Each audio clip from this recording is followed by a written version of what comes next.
Hello guys, ഇന്നത്തെ ഒന്ന് ഞാൻ അത്തപ്പൂക്കളം ഇടാമെന്നുള്ളൊരു ചിന്തയിൽ അങ്ങനെ ചാണകം എടുക്കാനായിട്ട് പോവുകയാണ്. ചാണകം മെഴുകി കിട്ടണമല്ലോ ഇവിടെ. അപ്പോൾ നമ്മുടെ അടുത്തൊരു വീട്ടിൽ നിന്നാണ് നമ്മൾ ചാണകം എടുക്കുന്നത്. അവിടെ ചെന്നപ്പോൾ അതാ പശുവിൻ്റെ ഫുഡൊക്കെ കിടക്കുന്നുണ്ട്. അവളവിടെ എങ്ങനെ ഉണ്ടാവും നമുക്ക് നോക്കാം, തൊഴുത്തിൽ കാണും. അപ്പോൾ നമ്മൾ നേരെ തൊഴുത്തിലോട്ട് പോവുകയാണ്. അവളവിടെ നിന്ന് ചവച്ചരക്കുന്നുണ്ട്. എന്നിട്ട് ഇവളുടെ ചാണകമാണ് നമുക്ക് കിട്ടിയത്. നമ്മൾ പുറത്തേക്ക് ഇറങ്ങിയ കുറച്ച് മഞ്ഞപ്പൂക്കളൊക്കെ നിൽപ്പുണ്ടായിരുന്നു. അപ്പോൾ അതിനെയൊക്കെ ഒന്ന് നോട്ടായിട്ടിട്ട് പോകുന്നു, നാളെ എടുക്കാമല്ലോ. അങ്ങനെ കിട്ടിയ ചാണകമായിട്ട് ഞാൻ നേരെ വീട്ടിലോട്ട് പോവുകയാണ്. അപ്പോൾ നമ്മൾ വീട്ടിലെത്തി. ചാണകം നമുക്ക് വെച്ചിട്ട് ബാക്കി പരിപാടിയിലോട്ട് കിടക്കണം. അപ്പോൾ ചാണകം ഞാൻ ആ സ്റ്റെപ്പിൽ വെക്കാനായിട്ട് പോവുകയാണ്.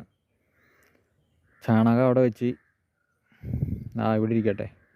തുമ്പപ്പൂ നോക്കാൻ പോയി. കുറേ സ്ഥലത്തൊക്കെ നോക്കിയൊന്നും കിട്ടിയില്ല. 2 തുമ്പപ്പൂവാണ് ആകെ കിട്ടിയത്. പിന്നെ വേറെ സ്ഥലത്തോട്ട് നമ്മൾ പോയി കുറച്ച് പൂവൊക്കെ പറിച്ച്.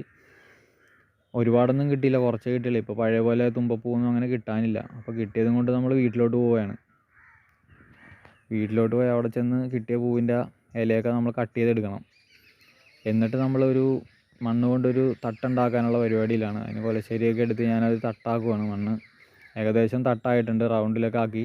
പിന്നെ ഒരു പാത്രത്തിൽ ചാണകം എടുത്ത് അത് വെള്ളത്തിൽ നല്ല മിക്സ് ചെയ്ത് മെഴുക്ക് വരുവാക്കിയിട്ടുണ്ട്. ഇനി അതിൻ്റെ പുറത്തൊന്ന് മെഴുകി കൊടുക്കണം. ഇതിനിടയ്ക്ക് ഞാൻ പോയി കുളിച്ച് ഡ്രസ്സൊക്കെ മാറി വന്നിട്ടാണ് മെഴുകുന്നത്. അപ്പോൾ ചാണകം നല്ല അതിൻ്റെ മുകളിലേക്ക് ഒഴിച്ചിട്ട് നല്ലോണം മെഴുകി കൊടുക്കുക. മെഴുകി നല്ല വൃത്തിയിൽ മെഴുകുക. ഇച്ചിരി വെള്ളം കൂടുതലുണ്ടെങ്കിൽ കറക്റ്റായിട്ട് മെഴുകാൻ പറ്റുള്ളൂ. അപ്പോൾ നമ്മൾ മെഴുകി സെറ്റ് ചെയ്തിട്ടുണ്ട്. ഇനി നമുക്ക് തുമ്പയുടെ ഇല അതിൻ്റെ പുറത്ത് ശരിയായിട്ട് ഇടണം. ഏകദേശം ഒരു ഡിസൈനൊന്നുമില്ല, ഞാൻ വെറുതെ ഇടുകയാണ്. ആദ്യത്തെ ദിവസം നമ്മൾ തുമ്പപ്പൂ മാത്രമേ തുമ്പേൻ്റെ ഇല മാത്രമേ ഇടുന്നുള്ളൂ. അപ്പോൾ തുമ്പേൻ്റെ ഇല ഇട്ട് നമുക്ക് സെറ്റ് ചെയ്യാം. പെങ്ങളവിടെ നിന്ന് എന്തൊക്കെയോ പറയുന്നുണ്ട്, ഞാനൊന്നും മൈൻഡ് ആക്കുന്നില്ല.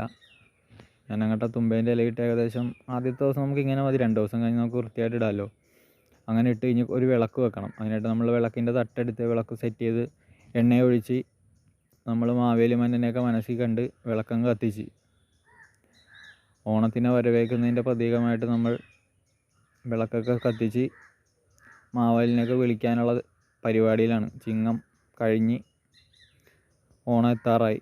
അപ്പോൾ ഓണപ്പുലരി വിരിയിക്കാനായിട്ട് നമ്മൾ വിളക്കൊക്കെ കത്തിച്ച് സെറ്റ് ചെയ്തിട്ടുണ്ട്.